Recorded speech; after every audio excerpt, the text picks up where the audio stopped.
Hi everyone, I'm Kat. I am with the authors at Google program here at Google Los Angeles. Welcome. We're very happy to host Professor Kal Raustiala today. Professor Raustiala is a professor at UCLA Law School and also a director at the Ronald W. Burkle Center for International Relations at UCLA.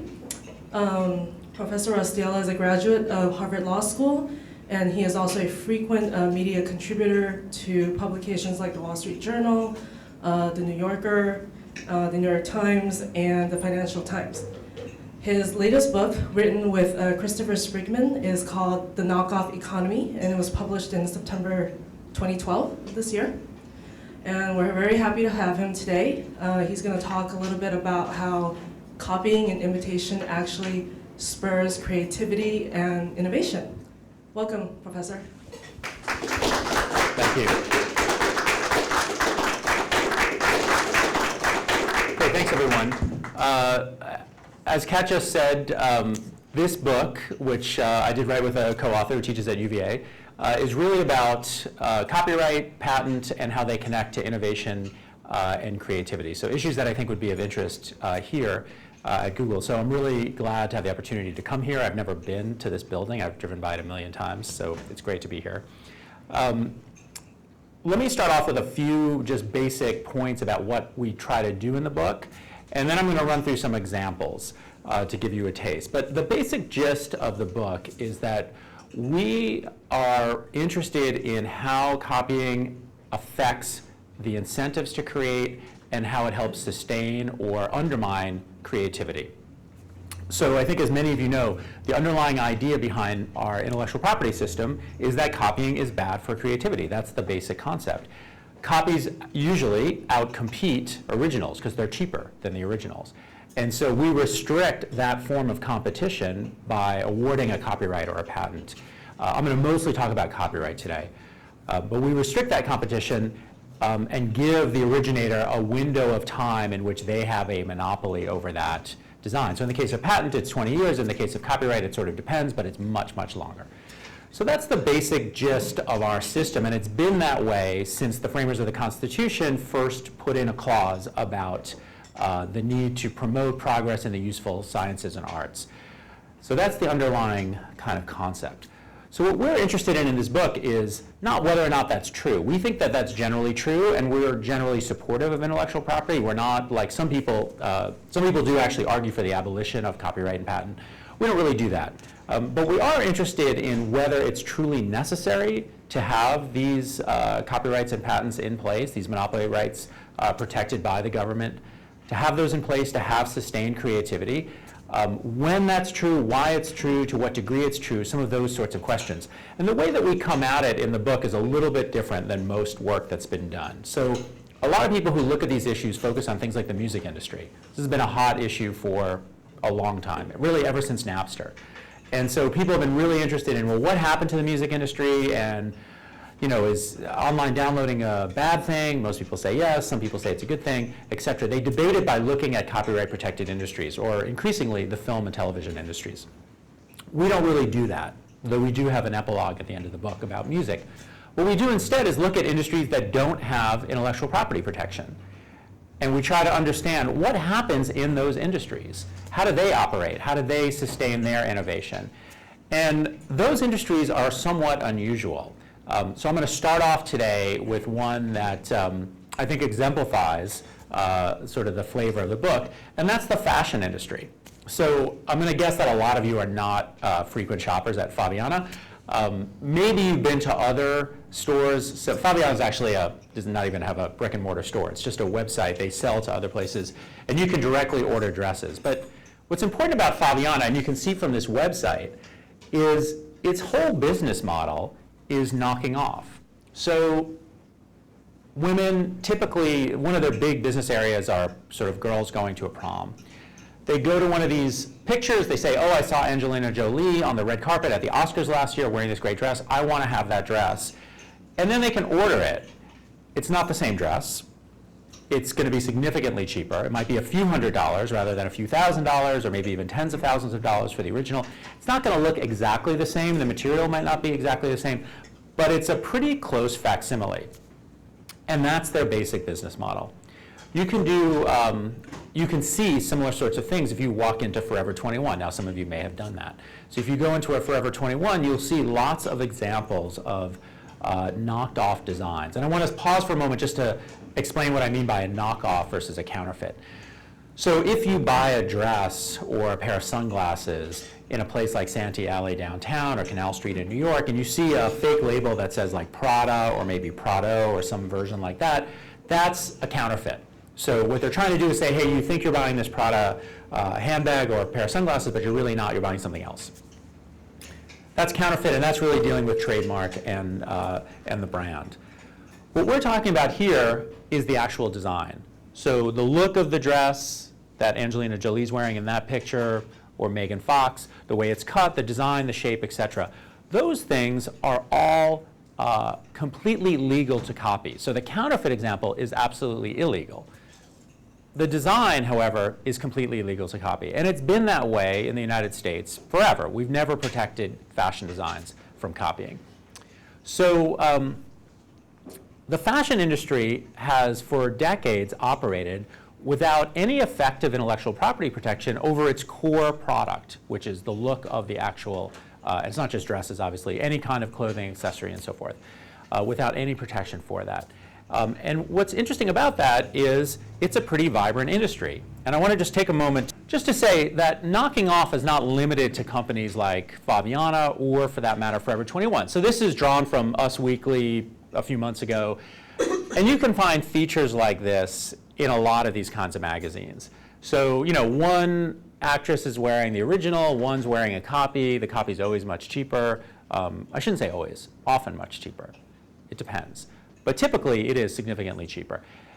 And these kind of knockoffs are everywhere. And since I mentioned Forever 21, I'll give you an example in a moment of a Forever 21 example.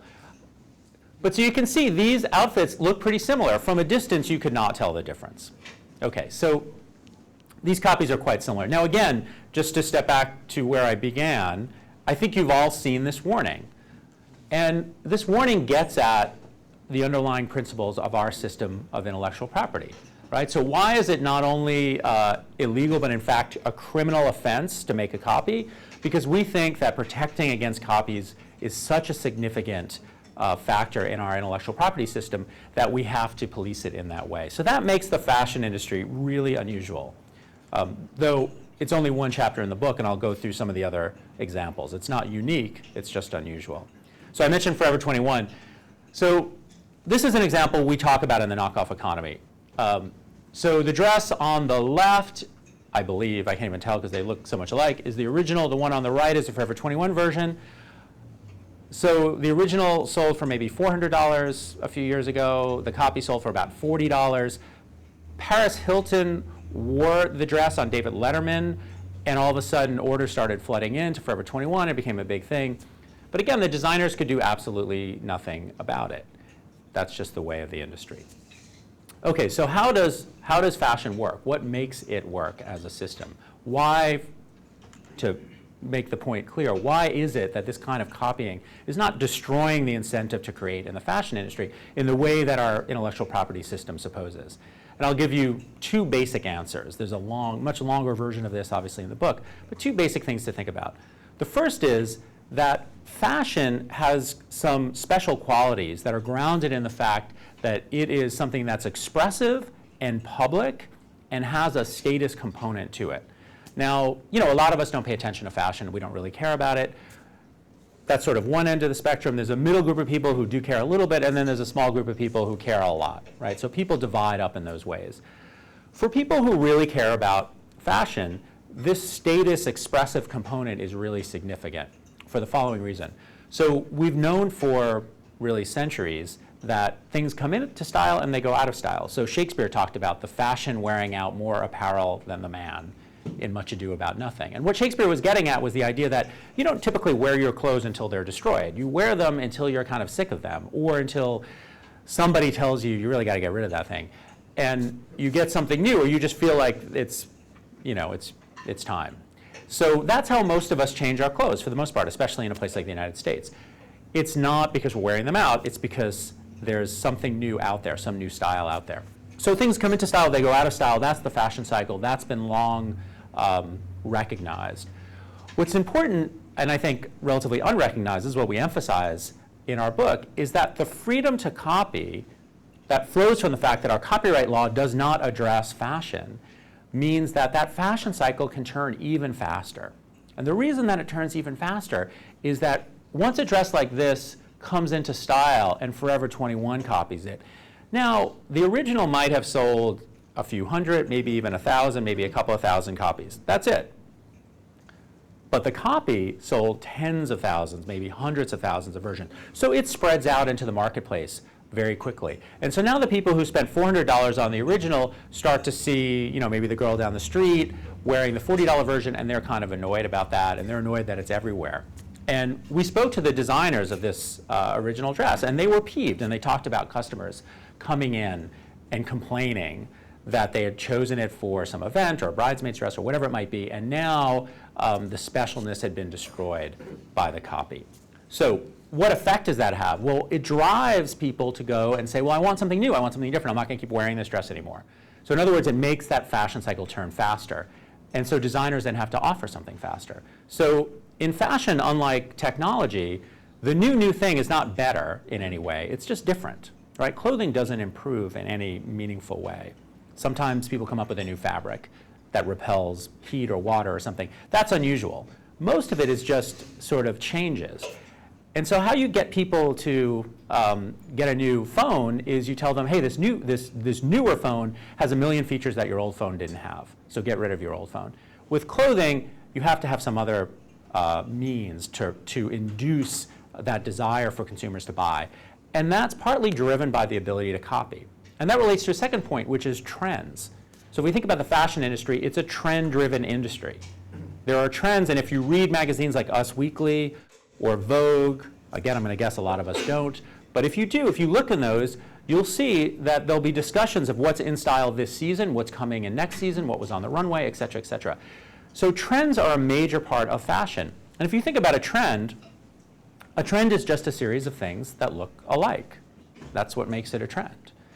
It's a bunch of things that are similar in some way. So here again, the freedom to copy that our copyright system allows the fashion industry also allows trends to develop.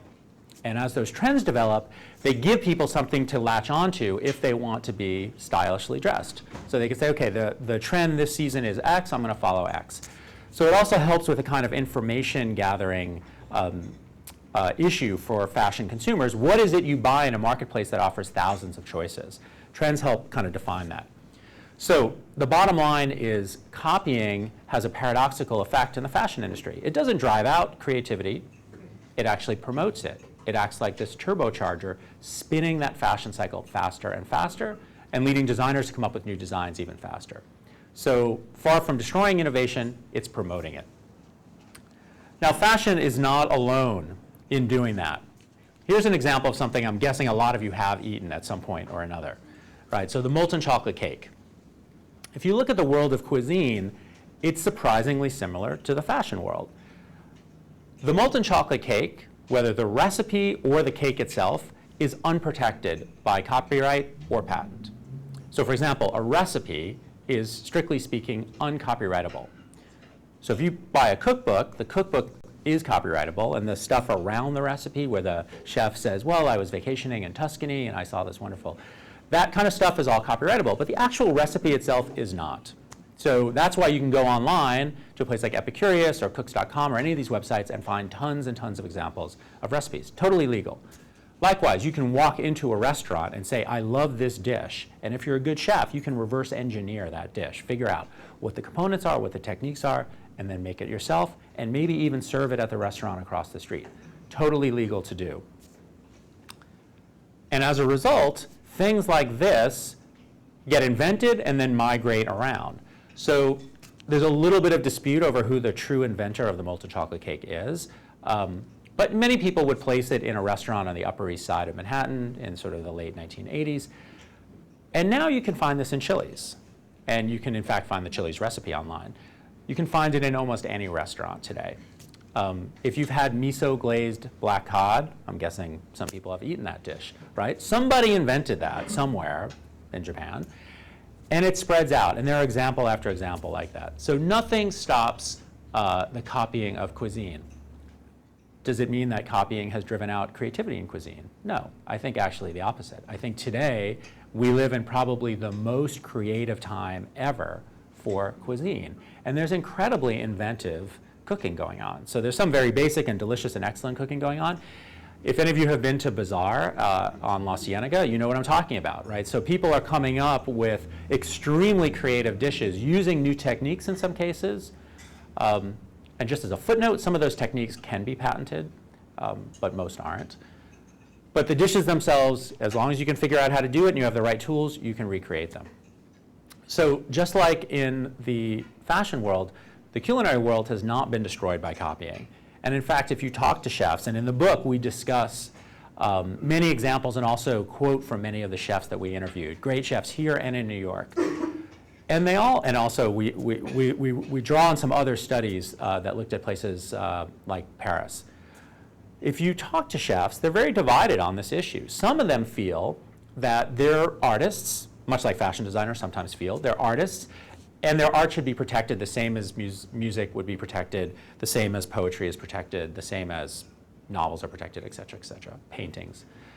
Others think, and I think this is the majority view, that innovation is assisted by an open framework, which you can roughly akin,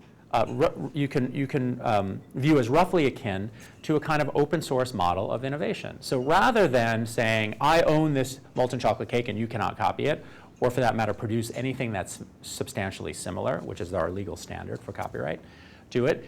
Instead, a lot of chefs believe that the ability to share and to trade and to tweak and to improve upon what others have done actually produces more creativity and better products in the long run. And that openness is promotive of innovation, not destructive of innovation. So the world of chefs is quite similar. Let me just add one other point about chefs. I mentioned Paris. One of the things we talk about in the Knockoff Economy is a very interesting study by two people at MIT who went and interviewed high-end chefs in Paris. These were chefs that had Michelin-starred restaurants. If you know about the Michelin system, you know even a 1 star is a huge deal. So these all had at least 1 star or more. And these chefs had a system of social norms amongst themselves, so this study argued, and we think it's a well-done study, that constrain the types of copying that took place, but really focused not so much on restricting copying, but on how you copied. And the key issue was really attribution. It was perfectly fine to copy a cake or much more elaborate dishes as long as you attributed it to the originator. So it's a little bit like the labeling issue I talked about with fashion. As long as you don't tweak the trademark, that's fine. So I'll come back to this issue of brands versus designs later. Okay, this is a football formation. Now, again, football is not an industry we normally think of as being driven by or undergirded by intellectual property. But actually, the NFL has been involved in a lot of IP cases. They have huge investments in their brands. They have very good and very high-priced lawyers. They know all about intellectual property.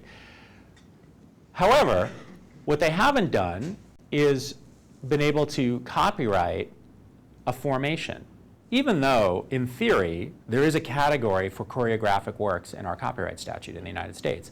And a football formation is a form of choreography. It just happens to involve throwing a ball and hitting people rather than dancing on a stage, but it is choreographic. No one's been able to successfully make this argument to the Copyright Office, but substantively they're quite similar. So put that aside for a moment. The fact is, formations and plays are fully copyable. Totally legal to copy a formation and play. Now again, does that stop football coaches from coming up with new formations? No. So we go through many examples in the book where we talk about things like, some of them are very simple, like the no-huddle offense, where, as it sort of suggests, there's no huddle. You just go from play to play to play very quickly, quite effective. To things that are more complicated and variants on a theme, so the spread option, et cetera. Pioneered both at the college level, sometimes even at the high school level, and in the NFL. Now, again, why is it that the ability to copy a formation doesn't stop coaches or constrain them from creating the way that our copyright system assumes in most cases? We think the answer is really twofold, and I'm going to focus on one in particular. The first is football is an intensely competitive enterprise. So particularly when you're talking about college football and pro football, winning or losing a single game is a big deal. And especially if that game is something like the Super Bowl. That's a career winning issue.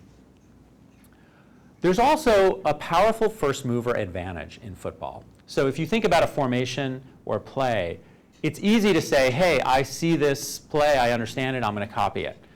What's difficult to do is actually to get your team to execute it well, and in some cases to build the proper team that can execute this type of play well. So in other words, you may need bigger or smaller players, faster players, different types of players.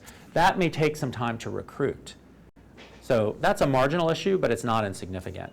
You also have to train, you have to perfect it. So there's a period of time between the moment a new play is unveiled on a field and the time that competitors can really use it to their advantage. So economists call that first mover advantage. We see that in a lot of industries. And here that gives that natural advantage, no laws involved in that, gives enough of an incentive, especially in a very competitive industry, for coaches to continue to create. So here again we see creativity coupled to copying, and the two seem to fit very well together. Now, is that a unique thing? I'm going to argue that it's not. I'm going to just play you something quickly from this guy. Good artists copy, great artists steal. And we have, always been shameless about stealing great ideas. Okay, I don't know if you could hear the first thing. He said he thinks he's quoting Picasso. It's not really clear that Picasso ever said this, but he's saying, good artists copy, great artists steal, and we at Apple have always been shameless about stealing. Now, that was Steve Jobs in the 90s, I think roughly 1994 or so, when Apple was not quite what it is today.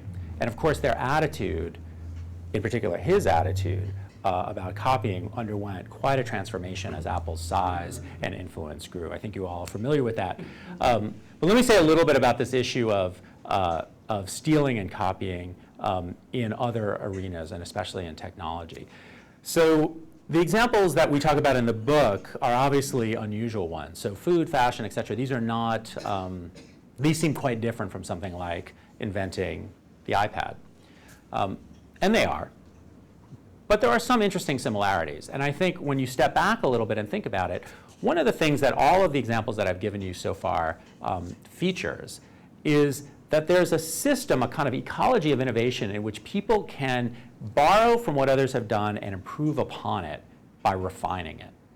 So we call that in the book tweaking versus pioneering. So we kind of divide the world of innovation into two types, tweakers and pioneers. And I think for most people, their conventional understanding of innovation is that you want big new ideas that are pioneering. And so people think about someone like Thomas Edison and the light bulb, and that's the kind of thing we want to promote. That's why we have a patent system to do that. Now, if you stop and think about even that example, Thomas Edison didn't really invent the light bulb, right? So when he was putting out his light bulb, there were already over a dozen examples of light bulbs in existence that he drew upon. What he did is he figured out a better filament, bamboo, that worked a little bit better inside. So he was not actually a pioneer in the way that our kind of lore has it. He was tweaking existing ideas and making them better and making them workable. Someone like Steve Jobs, and I'm not limiting this to him at all, he's just a high-profile example of this, did a lot of the same things. And I think a lot of innovation is of this sort. Now, obviously, it's a matter of degree. But so I think most of you are probably familiar with this. OK. Not a great picture, but if you look at the top, you see this crude early mouse. And then at the bottom, you see a series of early Apple mice. So that top mouse is the one that was in the Xerox PARC research facility, and that Steve Jobs visited in the late 70s in a famous trip. The ones at the bottom are some of his early, I would say, tweaks of that mouse. So if you think about both the graphical user interface, the mouse, the whole way that we tend to think of computing today, this was something that the early components could be found at Xerox PARC with things like this kind of crude mouse. And Jobs, being someone who, as he said, was shameless about stealing, didn't hesitate to say, hey, I really like that. That's an amazing idea, but it's not that wonderfully executed. I'm going to execute it better. And so over time, he slowly executed it better and better and better. And I think that's a good example of the power of tweaking. Now, to do that, he had to copy some fundamental attributes. And in those days, yes, patents were available for hardware, but they were not nearly as thick or as commonly given or as broad as they see today. So if you were to try to do the equivalent in today's legal climate, you would run into a thicket of patents, and that's the phrase that lawyers often use, patent thickets. There's so many of them in each component, whatever it might be, a mouse, a computer, the CPU, thousands and thousands and thousands of patents overlapping and interacting and causing barriers that you have to overcome through licensing deals or worry about being sued by a patent troll. So there's a lot of difficulties involved in this kind of basic improvement, which presupposes some degree of copying. Likewise, in the copyright context, same kinds of things. And also, by the way, in the design context, when design patents are at issue. So in the Samsung-Apple litigation that's been going on all over the world with many different results, I think most of you know, up in Silicon Valley, Apple prevailed. In other countries, it's been different, right? So it varies. There's been litigation in Korea, in Japan, in the Netherlands, in the UK, et cetera.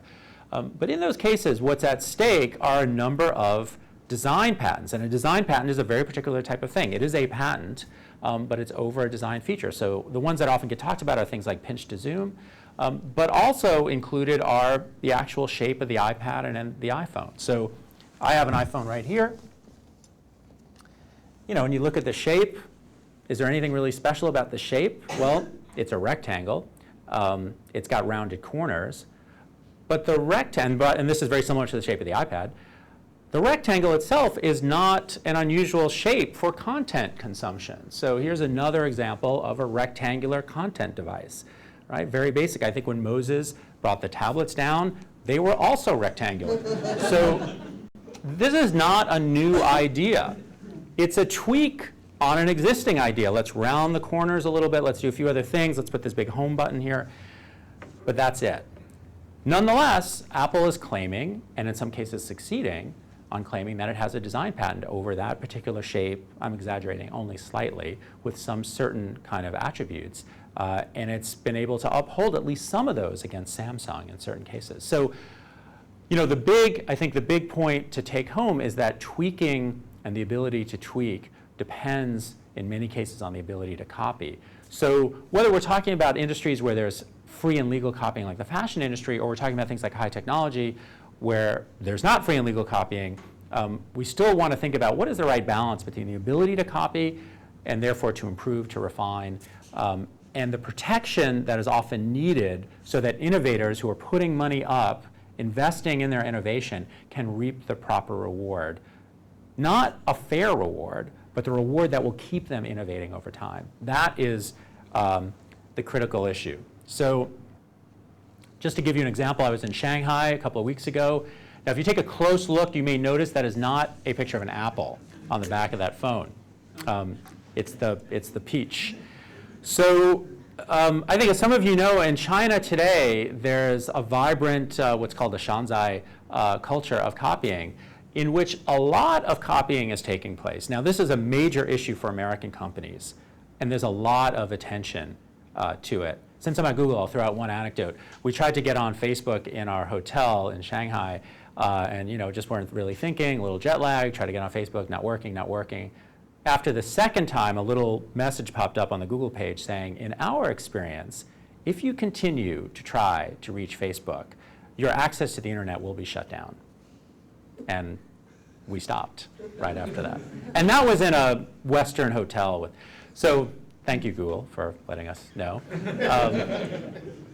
In any event, there's a lot of copying like this going on. Now, some of it is just blatant mimicry.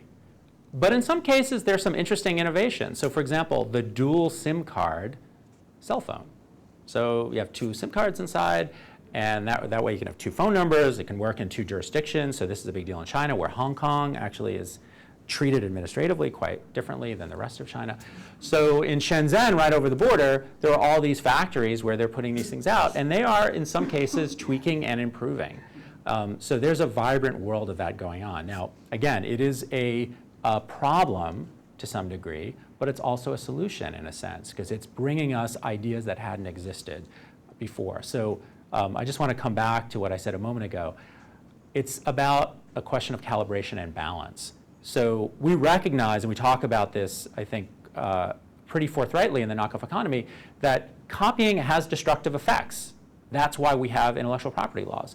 But it also has productive effects. It has an upside, and that upside is often not appreciated fully. So in part, the point of the book is to say there is an upside, and moreover, in a world in which copying is ever more common like this, we want to understand copying, because fighting it doesn't actually work very well. Look at the music industry.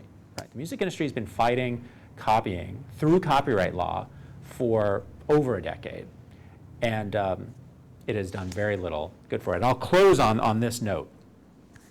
The music industry has, I think, failed miserably at stemming the perils of copying for it. Has that destroyed music? Quite the opposite, right? So if you think about music today from the point of view of us as consumers, it's a golden age. There's more music available online and elsewhere than ever before.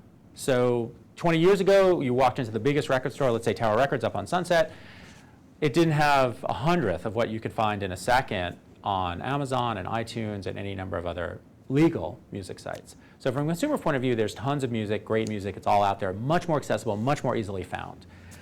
From a producer point of view, is it a worse situation? Well, it depends. If you ask certain acts who have been around for a long time, they'll say, yes, it's terrible. If you ask music industry executives, they'll tell you it's horrible. But if you ask musicians, it's divided. So a lot of the same technologies that allow for the basic idea of the internet, of digital technologies, of home computing, all those things that permitted online copying also permit production in your bedroom with a couple of software packages of an entire album that would have in the past required a studio, expensive engineers, a distribution network, physical shipping of discs to places, all of that. Whereas today you can do that on your own, and you see many examples of this. So music has been both enabled and disabled by these disruptive technologies. So even in the poster child for the perils of copying, the music industry, it's a more mixed story than I think we often acknowledge. So I just want to close with that to say it's not just about unusual industries like the fashion industry. There are important lessons, I think, to be drawn across these industries, and that's what we try to do in the book. And I'm happy to talk about any of those or spin out any of these connections in the Q&A. So with that, I'm happy to take questions. Did I take my own questions? Yes. Okay, sure. So. Well, I was thinking in particular with the fashion and the food industry, and one of the characteristics seemed to be that innovation was relatively quick and inexpensive. You didn't have to invest a lot in designing a new recipe Absolutely. or dress. Is that a characteristic of the areas where copying works better than in places where you have to invest a lot? Yeah, that's a great question. Yes, it is a characteristic, and one of the things that we're careful to do is to illustrate and to underscore the point you just made. There is a spectrum of costs to creation. So at one end of the spectrum, if we think of this across all forms, we might put the pharmaceutical industry, where there's maybe hundreds of billions of dollars of upfront costs into a particular pharmaceutical. Film can be almost as expensive. You know, you think about a movie like Avatar, incredibly expensive. So that's one end of the spectrum. The other end of the spectrum is something where something pops into your head in a second. That could include the music industry, which has always been fully protected, certainly poetry, other forms of short form writing and so forth. But fashion and cuisine and others that we discuss have that attribute. So there is definitely a spectrum of costs. Now the question is, what do we do with that fact? Our current intellectual property system does nothing with that. We treat all creative, if something falls under copyright, whether it's music, film, whatever, we treat it the same way. Likewise with patent. We don't distinguish between the patent length for, there are some minor doctrines that may allow for some extension in certain cases. But for the most part, patents are 20 years for everything, regardless. And copyrights are life of the author, that kind of thing. It's the same. So we don't really distinguish it. So I think one thing that would be really useful is if our intellectual property system had more fine-grained calibration along those lines. Now, does that mean you can't learn anything from these lower investment examples? I don't think so. I think you have to be careful about the lessons you draw. So you can't just simply kind of extrapolate. So we don't look at the fashion industry and say, oh, that means we can get rid of software patents, for example, though actually that might not be a bad idea. But they don't flow from one another in any way. But it does suggest that we need to be careful about those sorts of things. So you're absolutely right. I think if we think about the cost issue, though, we also want to think about the benefit side. And when we start thinking about benefits, it's not so much, this is a bigger topic, but it's not so much what you actually receive, it's what you think you will receive through your creativity or your innovation that spurs your moment of creation, your investment in creation. And I think we know from a lot of work in behavioral economics that people are very bad at guessing in the future how they will do. So if you ask, I know when I ask my students, how will you do on the exam in this class? They're all going to get an A. If you ask people who are getting married, will you get divorced? People say no, even though close to 50% will get divorced. So we have optimism bias built into us. And that optimism bias also plays out. So so cost is very important, but you also want to think about how are benefits distributed. This is a bigger topic, but I'll leave it at that. Other questions? Yeah, the canonical example that you're using of places where there's been a lot of fight about copying was the music industry. But it occurs to me that the copying that they're talking about is more the counterfeit situation that you described versus they've had an institutionalized way of doing knockoff, right? Like cover recordings of the same composer's work is licensed basically automatically in the music industry. Correct.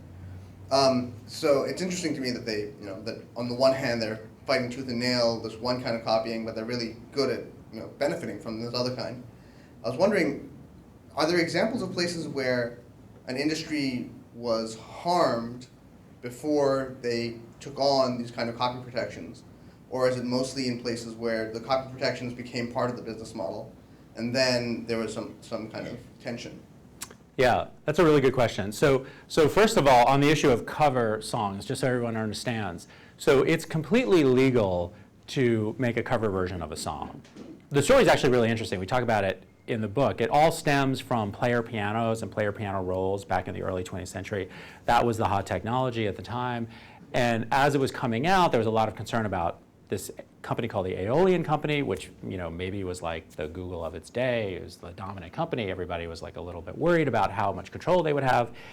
And as a result, Congress, lobbied by Aeolian's competitors, passed this law that basically said you can make a cover version of a song as long as you pay a certain statutory amount. So the cover has always been a part of music as we know it, recorded music as we know it. And by the way, there's no evidence that covers, of which again there are many examples, have in any way stopped or constrained creativity by musicians. It's hard to know how to come at that, but there's certainly no evidence in favor of that proposition that we can find. Okay, so you started off by saying that music was a little bit more, that the online download example is a little bit more like counterfeiting. It is in some ways, but that's not the only way that copyright constrains copying in music. So if you think about sampling, sampling is sort of maybe a hybrid, right? So you can take a short little signature bit of a song, and this was common, much more common in the 1980s, and plug it into your song, and that was perfectly legal at the time. The courts have rapidly constrained that to the point where sampling is almost always illegal today. Even 3 notes, just 3 notes of another song have been held to be illegal copying, infringing of the copyright in the original song. So that's an extreme understanding of it. So it's just to say, yes, if you just think about a digital file that you find on the Pirate Bay or something, that's one thing. But there are many other gradations, and again, we talk about this in greater detail. The underlying question is really, as I understood it, is were there industries where there wasn't copyright protection and then they gained it, and did anything change? There are some. Architecture is a good example. So you didn't used to be able to protect the actual building. So this building is pretty unusual, right? Binoculars. You don't often see that. Until the Architectural Works Protection Act, I can't remember the exact name of that statute, went in I think 1990, that changed it. Now, are there more creative buildings today than there were before then? That's a judgment call I probably can't really make, but my gut sense is no, not a big difference. But you can also look cross-nationally. So fashion is unprotectable in the United States, but it's protected in Europe. Is there a big difference in terms of creative designs in Europe versus, European designers versus American designers? Again, I don't think so. Most people don't. The people who argue in favor of changing American law point to the ways in which, for example, French law is more protective of designers as artists, and that that's more appropriate. But they don't really point to the fact that the industry is more vibrant, more successful, more creative, or anything else. So there aren't that many over time examples, but there are cross-national examples, and I think they tend to support our view.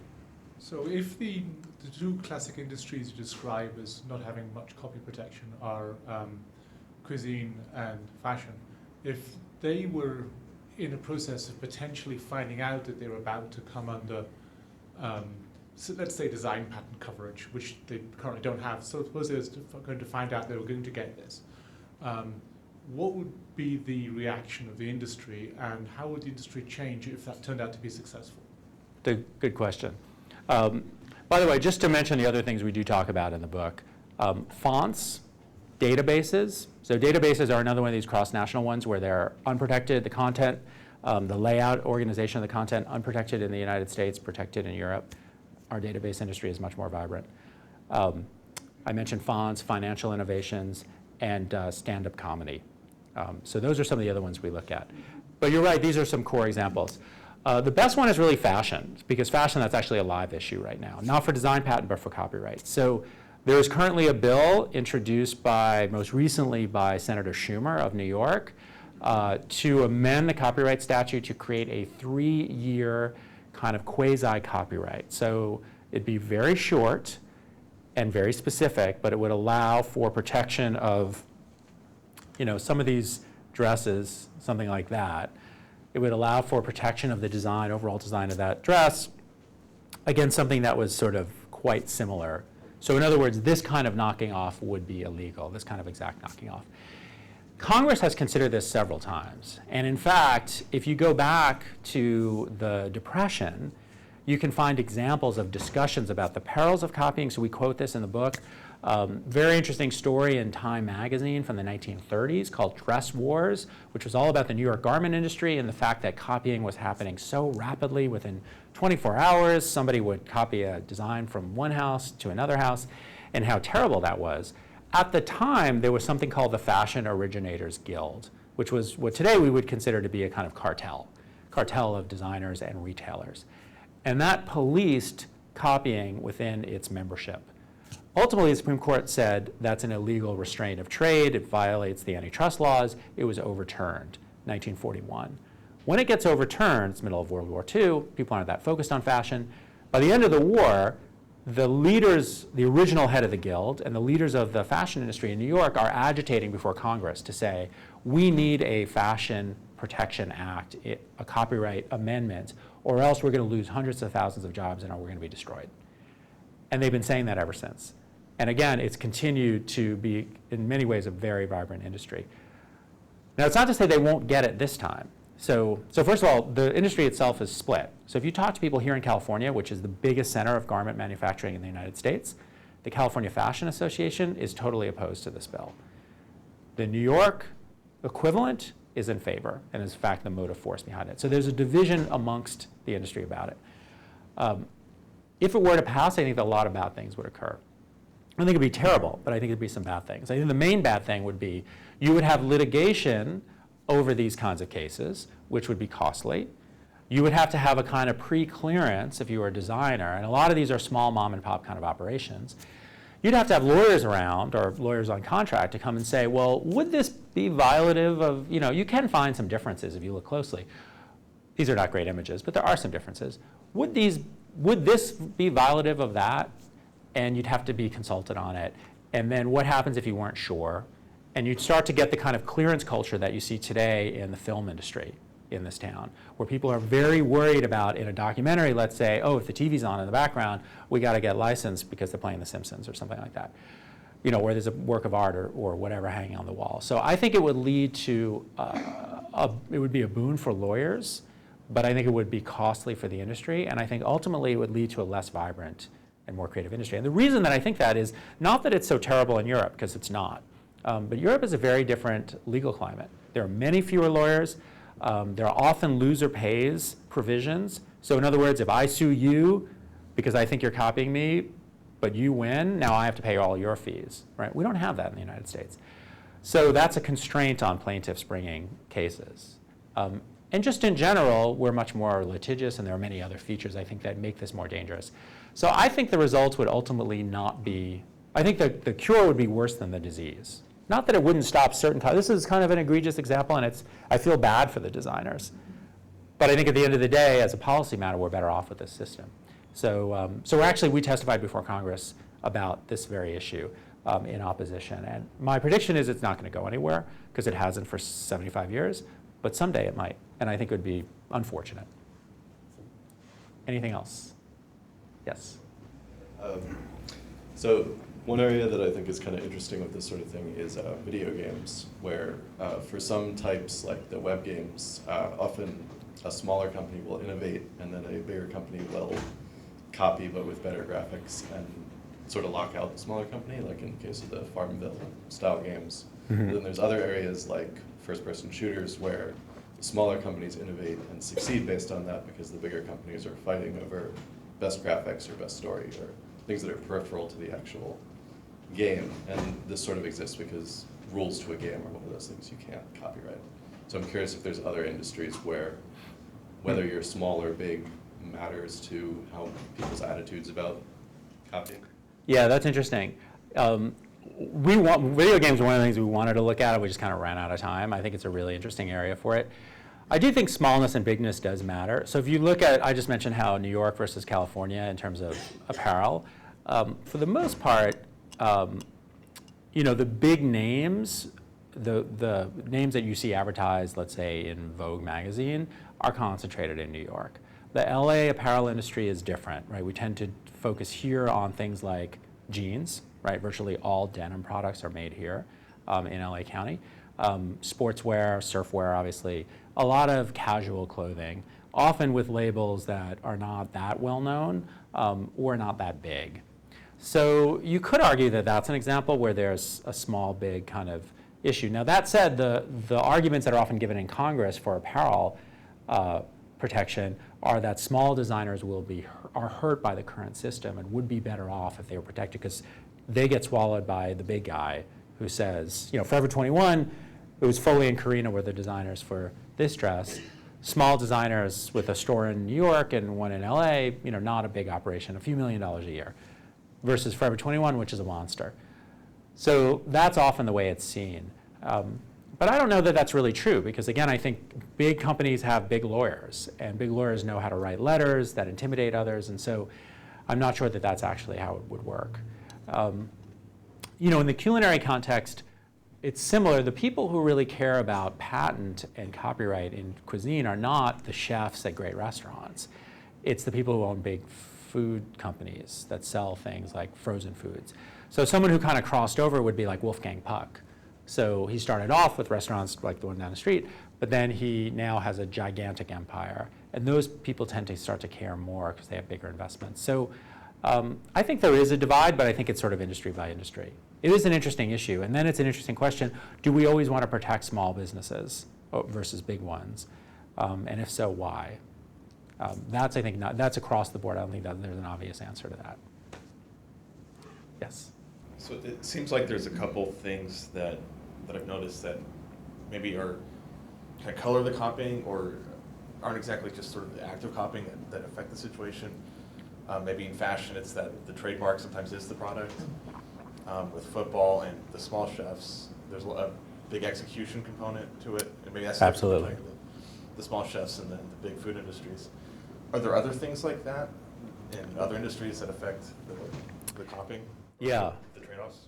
Yeah, I think just to riff on the execution point for a second, that's a really good point. So execution is really important, and I think one of the points we make is that if you want to protect yourself against copying, the more you can shift your product from a digital or easily copied product, especially a digital product, to an analog product, the better off you are. So if you think about another thing we talk about in the book, kind of at the end of the chapter on food, is cocktails and high-end bars. So those are a really good example where bartenders have a very open culture. There's kind of like, again, a kind of quasi-open source environment for bartenders. There's a lot of creativity in cocktails. But the execution's really important, but even more important is that when you get a drink, it's really like sitting at a bar is like a live performance venue, right? That's really what it's about. You could take that same exact drink and put it in your cafeteria here, and you're not going to pay $12 for it. You probably don't pay anything for your cafeteria. But you know what I mean? It's not the same thing. And the same thing with restaurants. It's not the same thing. And so that live element is difficult to copy. Same thing with music. So one of the most successful areas of the music industry right now is live performance. And I think the ability to copy is pushing things more and more into live performance.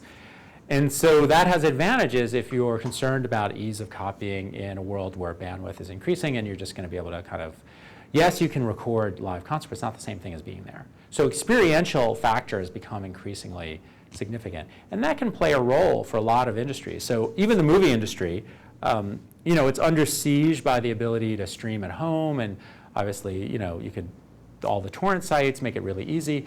But yet the ArcLight cinemas are doing really well and have gone from being one location on Sunset Boulevard to now having 4, even though they charge almost double what the national average is for a ticket. Why is that?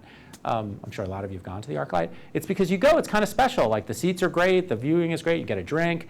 It feels like an event.